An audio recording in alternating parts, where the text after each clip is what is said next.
بسم الله الرحمن الرحيم. الحمد لله والصلاة والسلام على رسول الله وعلى آله وصحبه ومولاه. السلام عليكم ورحمة الله.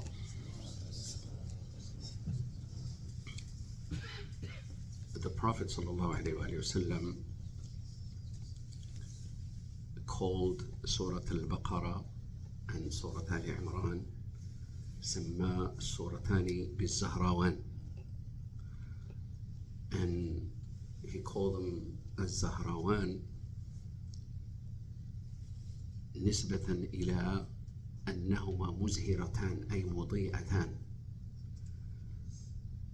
And the meaning of a Zahra is the one that gives out light. And Ali Imran and Al-Baqarah will come in the day of judgment. يقول صلى الله عليه وآله وسلم, they will be leading in a procession Al-Quran, كل سور القرآن.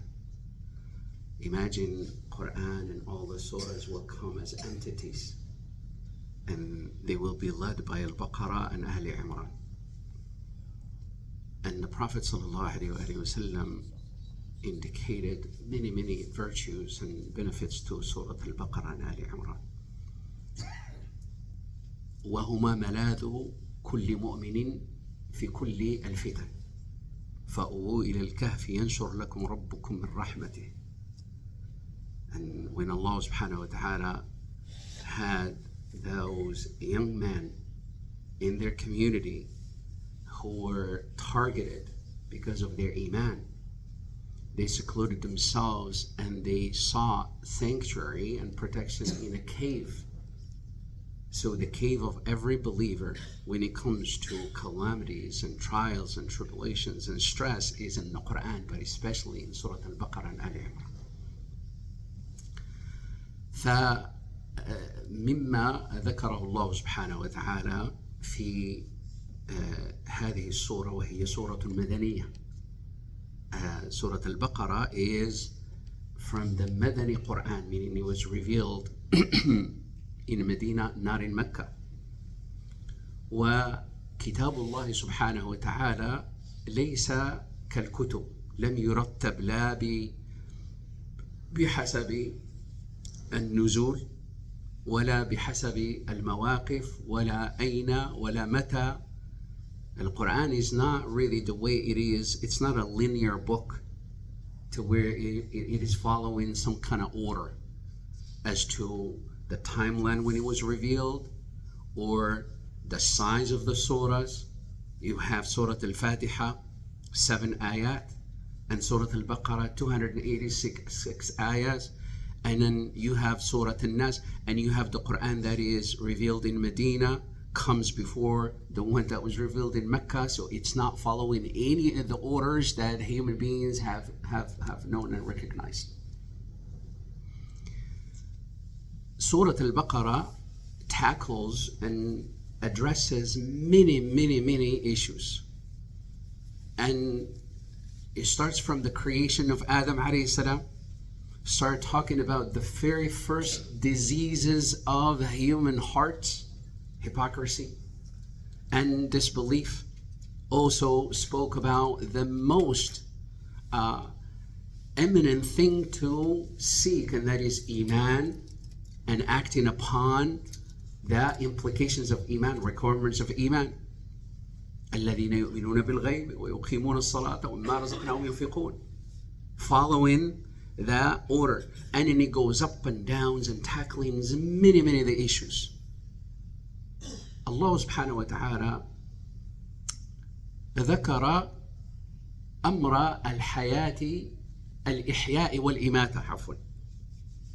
Allah subhanahu wa ta'ala, with the story of Ibrahim alayhi salam and Uzair, مع الخلاف في هل هو رجل صالح أم نبي، وهذا لا يهم من العلم الذي يعني العلم به لا ينفع والجهل به لا يضر. Uzair was from Bani Israel.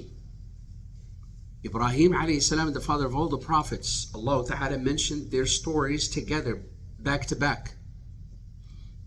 The story of Uzair is situated between the story of Ibrahim alayhi salam with An-Namrud, the king, tyrant, and the story of Ibrahim alayhi salam asking Allah subhanahu wa ta'ala to show him how to bring the dead back to life. Stories al-imata wal-ihya, and all of them speaking into the exact same that theme, حياة وموت. ربي الذي يحيي ويميت ألم تر إلى الذي أو كالذي مر على قرية قال كم لبثت قال لبثت يوما أو بعض يوم فأماته الله الإحياء والإماتة. ربي أرني كيف تحيي الموتى. All of it is speaking into that theme of bringing life to death. Prior to this, prior to the story of Ibrahim alayhi salam, Allah subhanahu wa ta'ala mentions a beautiful, nuanced relationship between Him subhanahu wa ta'ala and all of those who are seeking relationship with Him. Allahu waliyul ladhina amanu. You want it to be connected with Allah? The only channel you will have is for you to exercise Iman. العلاقة بين الخلق وربهم إنما هي علاقة إيمان، أما الكفر فهذا يقطع الصلة بالرب سبحانه وتعالى. Allah subhanahu wa ta'ala made it very straightforward that Allah is ally, Allah is a friend, Allah is connected with those who have Iman and they act upon that Iman. As for those who disbelieved, they are away from Allah. Not only that, but the end result of it in hereafter, أولئك أصحاب النار هم فيها خالدون. They will be, their abode will be in hellfire, and in it they will be eternally. نعوذ بالله. ثم ذكر الله سبحانه وتعالى قبلها الله ولي الذين آمنوا. عرف الله سبحانه وتعالى نفسه لخلقه بأجمل تعريف.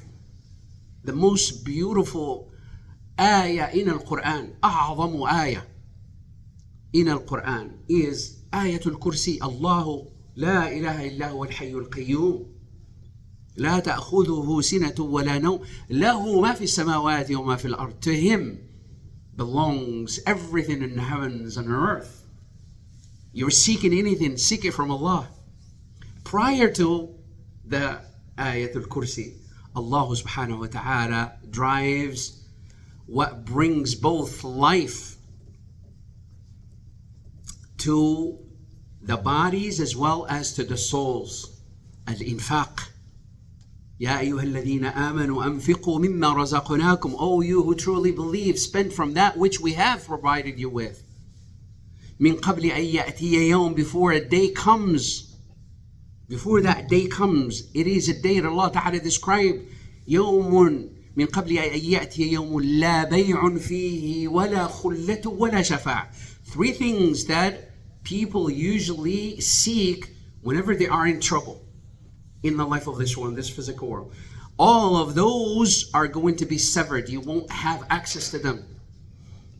Buying and meaning business. And with business, usually you have lucrative profits. None of that. You don't have access to it. Wala khulla, friendship, people, acquaintances, people that you know that can come and pull you out of trouble. Wala shafa'a, nobody's going to intercede for you either. It is you and your sadaqah. In other words, the sadaqah is going to replace all of these things. It will replace you having to ransom yourself. وَلَوْ أَنَّ لِكُلِّ نَفْسٍ ظَلَمَتْ مَا فِي الْأَرْضِ لَافْتَدَتْ بِهِ. Allah subhanahu wa ta'ala gave that reality that comes the day of judgment when people are stuck and facing the reality of accountability and reckoning, and they see the reality of al-Jannah, hellfire. He says, sallallahu alayhi wa sallam, comes the day of judgment. يمر الإنسان على الصراط فينظر إلى أيمن منه فلا يرى إلا النار وينظر إلى أيسر منه فلا يرى إلا النار. And then what he has, he looked to the right and it's hellfire. To his left is hellfire, and he's crossing a sirat.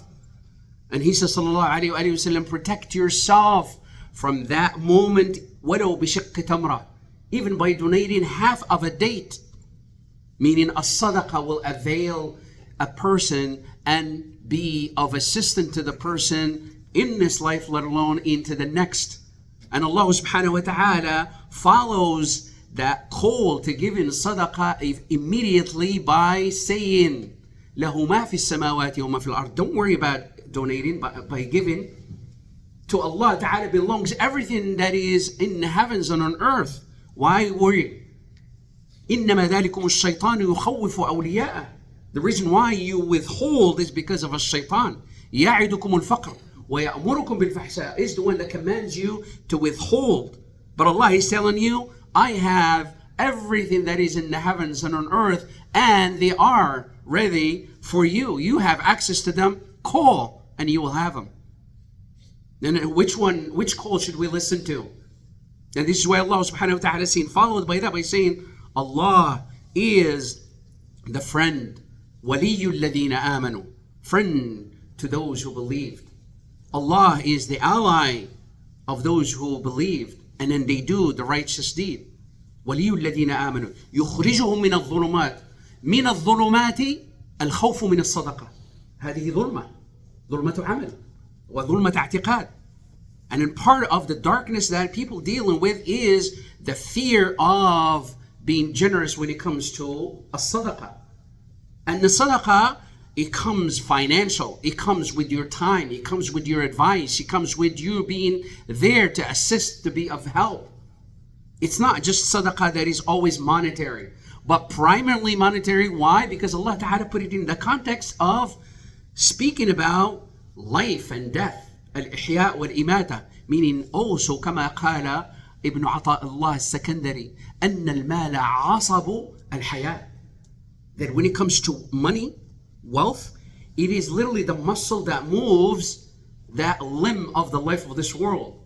Any limb in the body requires muscles for that limb to have function and action. Same is many, or rather everything that is related to the material world, it requires also wealth. That's why Allah subhanahu wa ta'ala speaks about life and death. And I close with the qissa, the story of Uzair.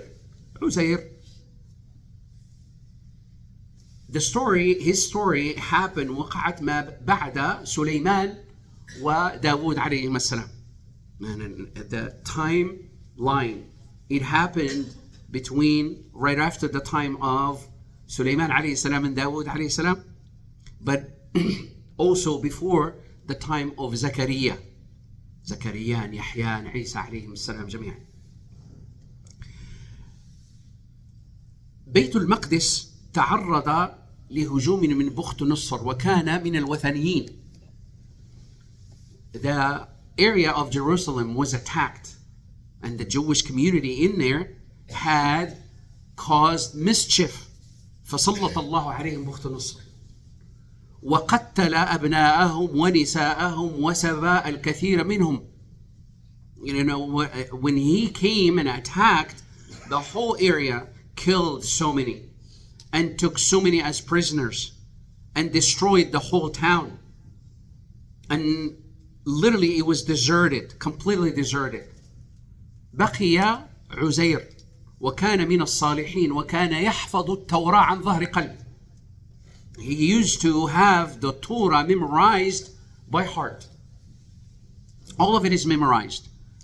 When he saw the atrocity of what happened, and then he was a farmer, he was carrying a basket of grapes and a basket of figs with a bag that has dry bread. And then he came and then he squeezed the grapes on the dry bread. فثرد, what is known as tharid. Tharid is when you literally break bread and then you pour on it either a sauce or something that would make it wet so you'd be able to eat it. And he sat there waiting for that bread to wet a little bit so he'll be able to eat it. And then he looked at everything of that town being completely demolished and flattened. And he says, أَنَّا يُحْيِي هَذِهِ اللَّهُ بَعْدَ مَوْتِهَا. He says, how could it be possible for this to come back to life, completely annihilated, completely destroyed? وهو تساؤل ليس يعني ردا لقدرة الله تعالى. This is rather a question how, just like the same question Ibrahim alayhi salam asked Allah Ta'ala, oh Allah, show me how do you bring the dead back to life? Allah Ta'ala asked Ibrahim alayhi salam, أَوَلَمْ تُؤْمِن? Do you have any doubt about that aspect of life and death? He says, absolutely not. But I wanted to take my iman to a higher level. Same thing for Uzair. Allah subhanahu wa ta'ala says, then Allah ta'ala caused the Uzair to die on the spot. فَأَمَاتَهُ اللَّهُ. For how long? 100 years. 100 years. After 100 years, he was resurrected.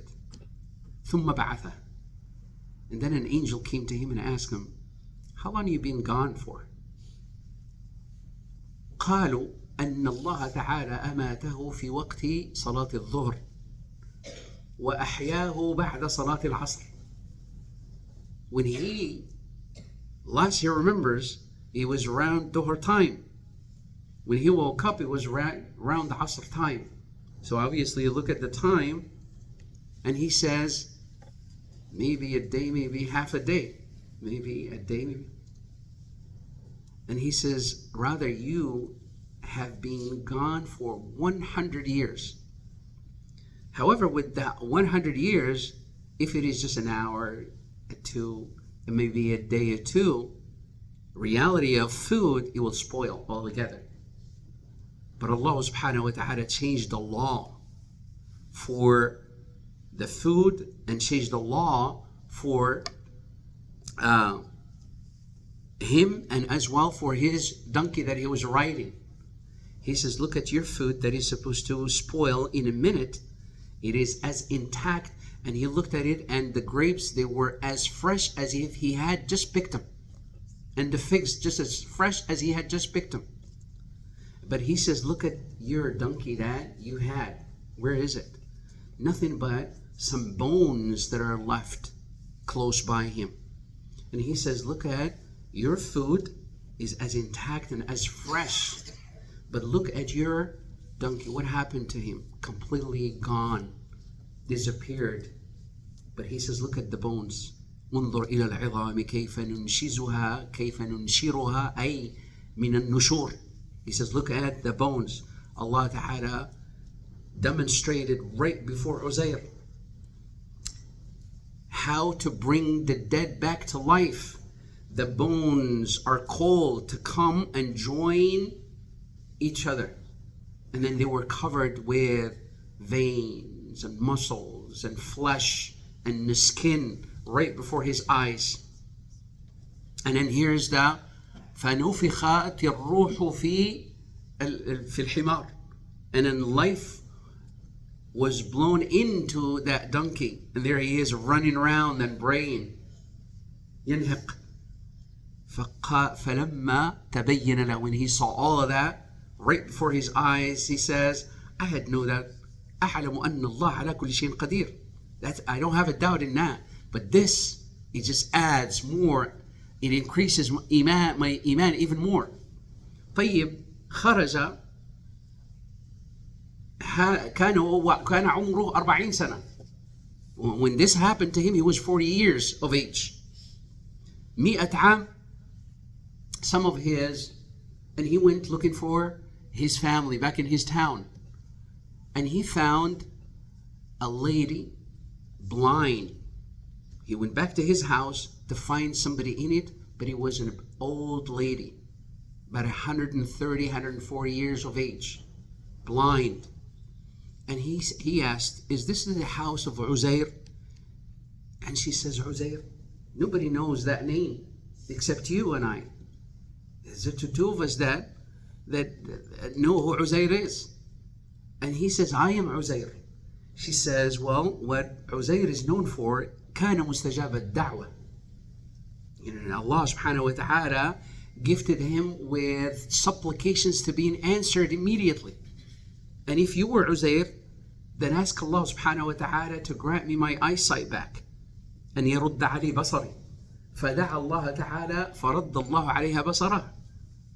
And she did get her eyesight back. The minute she saw him, she recognized who he is. And then she took him to where his kids were. أولاده كان عمرهم يتجاوز 120. His kids, they were 120, 130 years of age, and he is 40. سبحان الذي خلق. أبناؤه أكبر منه سنا. His kids are older than he is. They're now in their hundreds of years, and he is in his 40s. His grandkids are actually older than he is. And they couldn't believe that he was Uzair. They said to him, the whole community came around. And mind you, at this time, after 100 years, most of those who were imprisoned, they were taken away by Bukht Nusr to Iraq. Not even, they were not left there. They were taken all the way to Iraq. And after 100 years, the news came that there is no life, nothing is happening in that place. And that's when, after 100 years, Bukht Nusr sent them back. And he says, go back to your land now.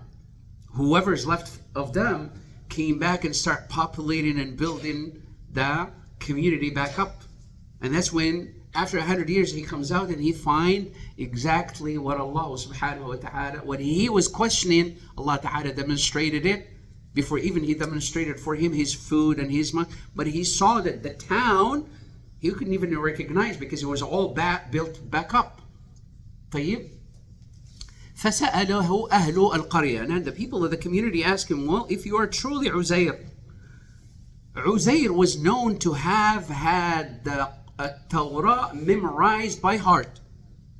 And then Bukht Nusr, when he came, he burned every copy there is of the Torah, and our kids forgot it. They don't have it memorized. So if you are, then you should be able to tell us the Torah by heart, and we wanted to write it down and write a copy of it. فدعا الله سبحانه وتعالى فأرسل الله له ملك.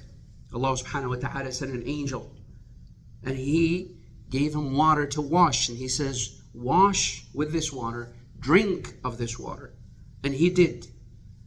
فجل الله له التوراة. Allah subhanahu wa ta'ala displayed the Torah for Uzair, and he literally read it out as they were writing it down. The whole Torah was given back to Bani Israel. فسبحان الله سبحان الذي يحيي الأرض بعد موتها ويحيي القلوب بعد موتها. نسأل الله تعالى أن يحيي قلوبنا. The reality of how things are connected, it's not just for entertainment's sake. As Allah subhanahu wa ta'ala, again, the reminder for all of us as a community, ikhwan, the commitment of having this project taken care of is an obligation that is so urgent upon all of us. And we should take care of it as such, simply because we have no idea what will happen. And then we all think, this can never happen. أن يحيي هذه الأرض أو يحيي هذه له بعد موتها. This could never happen. But guess what? من ظن أن الله تعالى لا يعطيه ما طلب فقد أضاف لله عجزا. أو كما قال ابن عطاء الله السكندري. Anybody who thinks in his mind, let alone with his statement, that Allah Ta'ala will not grant him what he wants, what is the most impossible thing, then that is an attribute of deficiency that is attributed to Allah subhanahu wa ta'ala. وَلَا يُنْسَبُ إِلَى اللَّهِ تَعَالَى النَّقْصِ وَلَا الْعَجْزِ. Allah subhanahu wa ta'ala, we cannot attribute anything negative or the disability to Allah subhanahu wa ta'ala. فَيَسْكَ Allah subhanahu wa ta'ala bless you and your families, and allow us to see the day, inshaAllah ta'ala, where we will have our place, inshaAllah, back completely in to serve the community بإذنه سبحانه وتعالى. أقول قولي هذا وأستغفر الله لي ولكم وصلى الله وسلم على نبينا محمد والحمد لله رب العالمين.